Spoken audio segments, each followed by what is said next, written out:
ಧನುರಾಶಿಯವರೇ ನಮಸ್ಕಾರ ಸ್ನೇಹಿತರೆ ಇಂದಿನ ಈ ಸಂದೇಶ ಸಾಧಾರಣವಾದದ್ದಲ್ಲ. ಜ್ಯೋತಿಷ್ಯ ಶಾಸ್ತ್ರದ ಪ್ರಕಾರ ಗುರು ಶುಕ್ರ ಮತ್ತು ಚಂದ್ರಮ ಶುಭ ಸ್ಥಾನದಲ್ಲಿ ಬಂದಾಗ ಭಗವಂತ ಕೆಲವು ವಿಶೇಷ ಸಂಕೇತಗಳನ್ನು ನೀಡಲು ಪ್ರಾರಂಭಿಸುತ್ತಾನೆ. ಇಂದು ನಾವು ಆ 5 ಜನರ ಬಗ್ಗೆ ತಿಳಿಯಲಿದ್ದೇವೆ. ಯಾರು ನಿಮ್ಮ ಮನೆಗೆ ಊಟ ಮಾಡಲು ಬರಬಹುದು ಮತ್ತು ಯಾರ ಮೂಲಕ ನಿಮ್ಮ ಜೀವನದಲ್ಲಿ ಸೌಭಾಗ್ಯ ಪ್ರವೇಶಿಸಬಹುದು. ಜೊತೆಗೆ ತಿಳಿಯಲಿದ್ದೇವೆ 4 ಇಂಥ ತಪ್ಪುಗಳು, ಇವುಗಳನ್ನು ಮಾಡುವುದರಿಂದ ನೆರವೇರುತ್ತಿರುವ ಅದೃಷ್ಟವು ಹಾಳಾಗಬಹುದು. ಆದ್ದರಿಂದ ವಿಡಿಯೋವನ್ನು ಕೊನೆಯವರೆಗೂ ಖಂಡಿತವಾಗಿಯೂ ನೋಡಿ.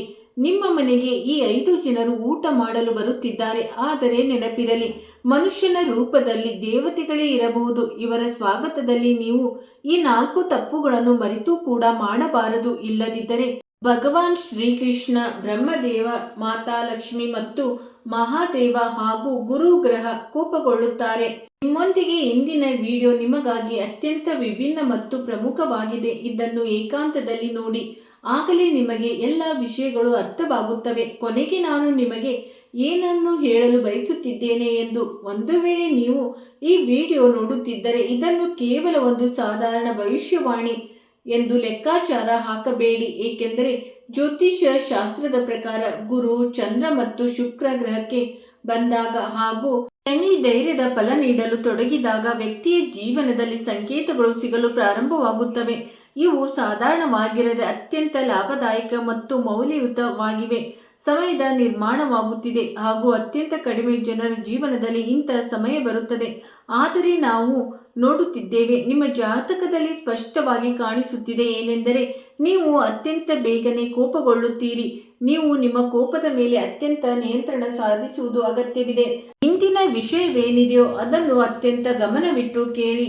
ನಿಮ್ಮ ಮನೆಗೆ ಈ 5 ಜನರು ಊಟ ಮಾಡಲು ಬರಬಹುದು. ಇವರಲ್ಲಿ ಕೆಲವರು ಸಾಧಾರಣ ಮನುಷ್ಯರಂತೆ ಕಾಣುತ್ತಾರೆ, ಆದರೆ ಅವರ ಮೂಲಕ ಈಶ್ವರನ ಕೃಪೆ ನಿಮ್ಮ ಮನೆಗೆ ಪ್ರವೇಶಿಸಬಹುದು. ಜೊತೆಗೆ ಇಂತಹ ಸಮಯದಲ್ಲಿ 4 ದೊಡ್ಡ ತಪ್ಪುಗಳನ್ನು ನೀವು ಮರೆತು ಮಾಡಬಾರದು. ಏಕೆಂದರೆ ಇಲ್ಲಿ ನೀವು ತಪ್ಪುಗಳನ್ನು ಮಾಡಿದರೆ ಬಹಳ ಪಶ್ಚಾತ್ತಾಪ ಪಡುತ್ತೀರಿ. ಮೇಲಿರುವವನು ನಿಮಗಾಗಿ ಅತ್ಯಂತ ದೊಡ್ಡ ಯೋಜನೆಗಳನ್ನು ರೂಪಿಸಿದ್ದಾನೆ ಮತ್ತು ಈಗ ನಿಮ್ಮ ಜೀವನ ಸಂಪೂರ್ಣವಾಗಿ ಬದಲಾಗಲಿದೆ.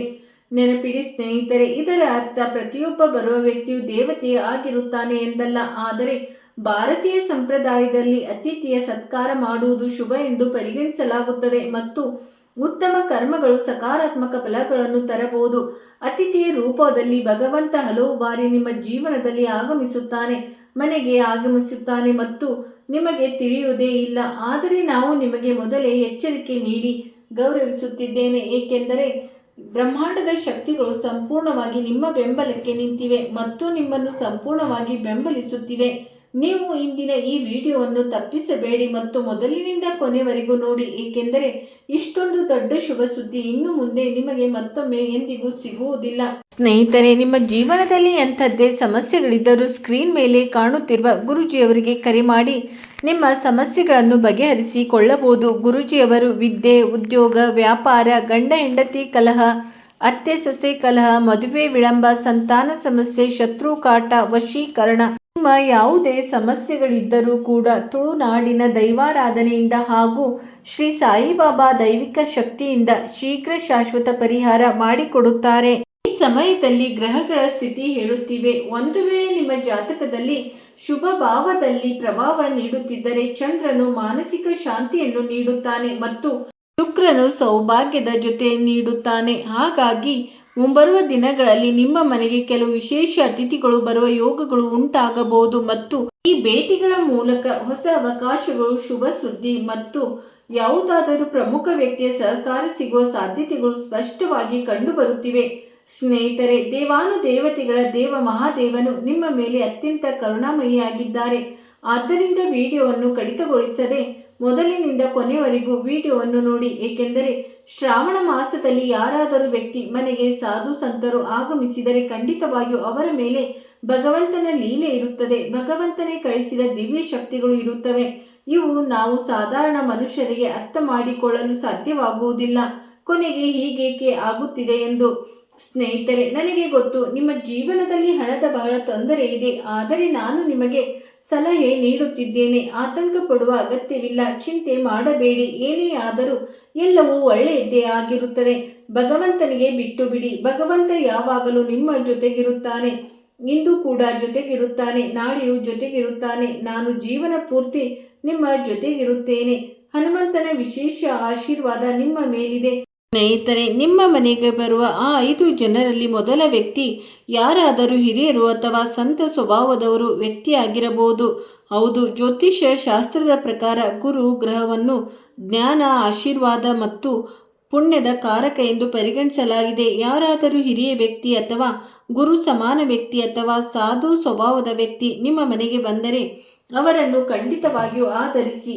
ಅವರ ಶುಭ ಹಾರೈಕೆಗಳು ಹಲವು ಬಾರಿ ಜೀವನದಲ್ಲಿ ಹೊಸ ದಾರಿಯನ್ನು ತೆರೆಯುತ್ತವೆ ಮತ್ತು ಅವರ ಆಶೀರ್ವಾದದಿಂದ ನಿಮ್ಮ ಅತ್ಯಂತ ಕಠಿಣ ಕೆಲಸಗಳು ನೆರವೇರಬಹುದು.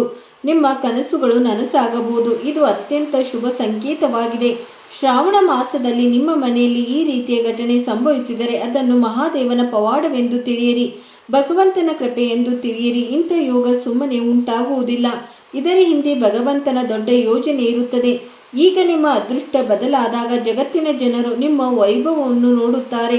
ಸ್ನೇಹಿತರೆ, ವಿಡಿಯೋವನ್ನು ಕೊನೆವರೆಗೂ ನೋಡುವುದು ನಿಮ್ಮ ಕರ್ತವ್ಯವಾಗಿದೆ, ಏಕೆಂದರೆ ಭಗವಂತ ಎಲ್ಲ ಕಾರ್ಯಗಳನ್ನು ನೆರವೇರಿಸಿ ಕೊಡಲಿದ್ದಾನೆ. ನಿಮ್ಮ ಯಾವೆಲ್ಲ ಕನಸುಗಳಿವೆ ಅವುಗಳು ನನಸು ಮಾಡಲಿದ್ದಾನೆ.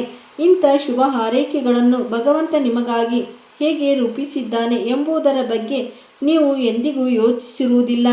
ಎರಡನೇ ವ್ಯಕ್ತಿ ಬಗ್ಗೆ ಗಮನವಿಟ್ಟು ಕೇಳಿ. ಯಾರಾದರೂ ಹಳೆಯ ಸ್ನೇಹಿತ ಅಥವಾ ಸಂಬಂಧಿ ನಿಮ್ಮ ಮನೆಗೆ ಬರಬಹುದು. ಬುಧ ಗ್ರಹವು ಹಳೆಯ ಸಂಬಂಧಗಳನ್ನು ಮತ್ತೆ ಜೋಡಿಸುವ ಸಂಕೇತ ನೀಡುತ್ತದೆ. ಸ್ನೇಹಿತರೆ, ಬಹುಕಾಲದ ನಂತರ ಸಿಗುವ ಯಾರಾದರೂ ಪರಿಚಿತರು ನಿಮಗಾಗಿ ಹೊಸ ಉದ್ಯೋಗ, ವ್ಯಾಪಾರ ಅಥವಾ ಧನ ಸಂಪಾದನೆ ಯಾವುದಾದರೂ ಒಳ್ಳೆಯ ಅವಕಾಶದ ಕಾರಕವಾಗಬಹುದು ಮತ್ತು ಈ ಸ್ನೇಹಿತ ನಿಮ್ಮನ್ನು ಮುಂದೆ ತರಲು ಮುಕ್ತವಾಗಿ ನಿಮ್ಮನ್ನು ಬೆಂಬಲಿಸುತ್ತಾರೆ ಹಾಗೂ ನಿಮಗೆ ಸರಿಯಾದ ಸಲಹೆ ನೀಡುತ್ತಾರೆ. ಈ ಪ್ರಪಂಚದಲ್ಲಿ ಈ ಥರ ವ್ಯಕ್ತಿ ಒಳಿತನ್ನು ಬಯಸುವ ಇಂಥ ಜನರು ಬಹಳ ಕಡಿಮೆ ಇರುತ್ತಾರೆ, ಏಕೆಂದರೆ ಇಲ್ಲಿ ಪ್ರತಿಯೊಬ್ಬರೂ ಸ್ವಾರ್ಥಿಗಳಾಗಿದ್ದಾರೆ. ಯಾರು ಎಂದಿಗೂ ಯಾರನ್ನು ಬೆಂಬಲಿಸುವುದಿಲ್ಲ, ಯಾರು ಯಾರ ಜೊತೆ ನಿಲ್ಲುವುದಿಲ್ಲ. ಆದರೆ ಭಗವಂತನ ಆಶೀರ್ವಾದ ನಿಮ್ಮ ಮೇಲಿದ್ದಾಗ ನಿಮ್ಮ ಸ್ನೇಹಿತನು ನಿಮ್ಮನ್ನು ಬೆಂಬಲಿಸಬಹುದು, ಏಕೆಂದರೆ ಮನಸ್ಸು ಸಂಪೂರ್ಣವಾಗಿ ಬದಲಾಗಿ ಹೋಗುತ್ತದೆ, ಆಲೋಚಿಸುವ ವಿಧಾನವು ಬದಲಾಗುತ್ತದೆ. ಸ್ನೇಹಿತರೆ, ಮುಂಬರುವ ಸಮಯ ನಿಮ್ಮ ಜೀವನಕ್ಕೆ ಅತ್ಯಂತ ವಿಶೇಷ ಮತ್ತು ಲಾಭದಾಯಕವಾಗಬಹುದು. ಇದನ್ನು ತಪ್ಪಿಸಬೇಡಿ ಮತ್ತು ಕೊನೆವರೆಗೂ ನೋಡಿ. ಇಂದು ನಾವು ನಿಮಗೆ 3ನೇ ಅತ್ಯಂತ ಆಳವಾದ ರಹಸ್ಯದ ಬಗ್ಗೆ ತಿಳಿಸಲಿದ್ದೇವೆ. ಅದನ್ನು ತಿಳಿದುಕೊಳ್ಳುವುದು ಅತ್ಯಂತ ಅಗತ್ಯವಾಗಿದೆ. 3ನೇ ವ್ಯಕ್ತಿಯು ಯಾರಾದರೂ ಅಗತ್ಯವಿರುವ ವ್ಯಕ್ತಿಯಾಗಿರಬಹುದು. ಅವರು ನಿಮ್ಮ ಪರೀಕ್ಷೆ ತೆಗೆದುಕೊಳ್ಳಲು ಬರಬಹುದು. ಶನಿ ಗ್ರಹವು ಕರ್ಮ ಮತ್ತು ಸೇವೆಯ ಸಂಕೇತವಾಗಿದೆ. ಯಾವುದಾದರೂ ಅಗತ್ಯವಿರುವ ವ್ಯಕ್ತಿಗೆ ಅಥವಾ ಬಡ ವ್ಯಕ್ತಿಗೆ ಗೌರವಪೂರ್ವಕವಾಗಿ ಊಟ ಅಥವಾ ಸಹಾಯವನ್ನು ನೀವು ಮಾಡಿದರೆ ಮತ್ತು ಅವರ ಮನಸ್ಸಿನಿಂದ ನಿಮಗೆ ಆಶೀರ್ವಾದ ಹೊರಹೊಮ್ಮಿದರೆ ಅದನ್ನು ಪುಣ್ಯದ ಕೆಲಸ ಎಂದು ಪರಿಗಣಿಸಲಾಗುತ್ತದೆ. ಇದರಿಂದ ಮನಸ್ಸಿಗೆ ಸಂತೋಷ ಸಿಗುತ್ತದೆ ಮತ್ತು ಉತ್ತಮ ಕರ್ಮಗಳು ಭವಿಷ್ಯದಲ್ಲಿ ಸಕಾರಾತ್ಮಕ ಫಲಿತಾಂಶಗಳನ್ನು ನೀಡಬಲ್ಲವು. ಸಮಯ ಬಹಳ ಕಡಿಮೆ ಇದೆ. ವಿಡಿಯೋವನ್ನು ಏಕಾಂತದಲ್ಲಿ ನೋಡಿ, ಏಕೆಂದರೆ ಭಗವಾನ್ ಶ್ರೀಕೃಷ್ಣ ಮತ್ತು ರಾಧಾಮಾತೆಯ ವಿಶೇಷ ಆಶೀರ್ವಾದ ನಿಮಗೆ ಸಿಗಲಿದೆ ಹಾಗೂ ನಿಮ್ಮ ಜೀವನವು ಸಂಪೂರ್ಣವಾಗಿ ಪ್ರಜ್ವಲಿಸಿ ಹೋಗುತ್ತದೆ. ಒಬ್ಬ ಬಡ ವ್ಯಕ್ತಿ ನಿಮ್ಮ ಮನೆಗೆ ಬರುತ್ತಾನೆ ಮತ್ತು ನಿಮ್ಮ ಬಳಿ ಏನನ್ನಾದರೂ ತಿನ್ನಲು ಕೇಳಬಹುದು ಅಥವಾ ಸ್ವಲ್ಪ ಹಣವನ್ನು ನಿಮ್ಮ ಬಳಿ ಕೇಳಬಹುದು. ಆದರೆ ನೀವು ಬಯಸಿದರೆ ನಿಮ್ಮ ಸಾಮರ್ಥ್ಯಕ್ಕೆ ಅನುಗುಣವಾಗಿ ಅವರಿಗೆ ನೆರವಾಗಬಹುದು. ಆ ವ್ಯಕ್ತಿ ಜೀವನ ಪೂರ್ತಿ ನಿಮ್ಮ ಮಾತನ್ನು ನೆನಪಿನಲ್ಲಿಟ್ಟುಕೊಳ್ಳುತ್ತಾನೆ. 4ನೇ ವ್ಯಕ್ತಿ ಬಗ್ಗೆ ಗಮನವಿಟ್ಟು ಕೇಳಿ. ಸಣ್ಣ ಮಗು ಅಂದರೆ ಚಂದ್ರ ಮತ್ತು ಬೃಹಸ್ಪತಿಯ ಮಕ್ಕಳ ಪವಿತ್ರತೆ ಮತ್ತು ಶುಭತೆಯ ಸಂಕೇತವೆಂದು ಪರಿಗಣಿಸಲಾಗುತ್ತದೆ. ಮನೆಗೆ ಬಂದ ಮಗುವನ್ನು ಪ್ರೀತಿಯಿಂದ ಸ್ವಾಗತ ಮಾಡುವುದರಿಂದ ಮನೆಯ ವಾತಾವರಣವು ಆನಂದಮಯವಾಗುತ್ತದೆ ಮತ್ತು ಚಿಕ್ಕ ಮಗು ದೇವರ ರೂಪವೇ ಆಗಿರುತ್ತದೆ. ಈ ವಿಷಯ ನಿಮಗೂ ತಿಳಿದಿದೆ. ಒಂದು ವೇಳೆ ಶ್ರಾವಣ ಮಾಸದಲ್ಲಿ ನಿಮ್ಮ ಮನೆಗೆ ಬಂದು ನಿಮ್ಮ ಬಳಿ ಏನನ್ನಾದರೂ ವಸ್ತುಗಳನ್ನು ಕೇಳುತ್ತಿದ್ದರೆ ಅಥವಾ ತಿನ್ನಲು ಕೇಳುತ್ತಿದ್ದರೆ ನೀವು ಸತ್ಯವಾದ ಹೃದಯದಿಂದ ಆ ಮಗುವಿಗೆ ಸ್ವಾಗತ ಮಾಡಬೇಕು, ಅವರನ್ನು ಸಂತೋಷಪಡಿಸಬೇಕು. ಅವರ ಸಂತೋಷದಲ್ಲೇ ದೇವರ ಸಂತೋಷವೂ ಇರುತ್ತದೆ. 5ನೇ ವ್ಯಕ್ತಿ ಅಂದರೆ ಯಾರಾದರೂ ಪರಿಚಿತ ಅತಿಥಿ, ಅಪರಿಚಿತ ವ್ಯಕ್ತಿ, ಅಪರಿಚಿತ ಸಾಧು ಸಂತರು ನಿಮ್ಮ ಮನೆಗೆ ಬರಬಹುದು. ಹಲವು ಬಾರಿ ಜೀವನದಲ್ಲಿ ಇಂಥ ವ್ಯಕ್ತಿ ಬರುತ್ತಾರಲ್ಲವೇ, ಅವರೊಂದಿಗಿನ ಮೊದಲ ಭೇಟಿಯ ಭವಿಷ್ಯವನ್ನು ಬದಲಾಯಿಸುವಂಥ ಅವಕಾಶಕ್ಕೆ ಕಾರಣವಾಗಬಹುದು. ಶುಕ್ರ ಮತ್ತು ಗುರುವಿನ ಜಂಟಿ ಪ್ರಭಾವ ಇಂಥ ಶುಭ ಯೋಗವು ಉಂಟಾಗಬಹುದು ಮತ್ತು ಇದೇ ದೇವರ ರೂಪವೂ ಹೌದು, ಏಕೆಂದರೆ ದೇವರು ಎಂದಿಗೂ ಯಾವುದೇ ರೂಪದಲ್ಲಿ ತನ್ನ ಭಕ್ತರ ಮನೆಗೆ ಬರಬಹುದು ಮತ್ತು ಅವರ ಮನೆಯನ್ನು ಸ್ವರ್ಗವನ್ನಾಗಿ ಮಾಡಬಹುದು. ಜೀವನವನ್ನು ಬದಲಾಯಿಸಬಹುದು. ಈಗ ನೀವು ಖಂಡಿತವಾಗಿಯೂ ಮಾಡಬಾರದಂಥ ತಪ್ಪುಗಳ ಬಗ್ಗೆ ಮಾತನಾಡೋಣ. ಅದರಲ್ಲಿ ಮೊದಲ ತಪ್ಪು ಯಾವುದೆಂದರೆ ಅತಿಥಿಯನ್ನು ಅಪಮಾನಿಸುವುದು.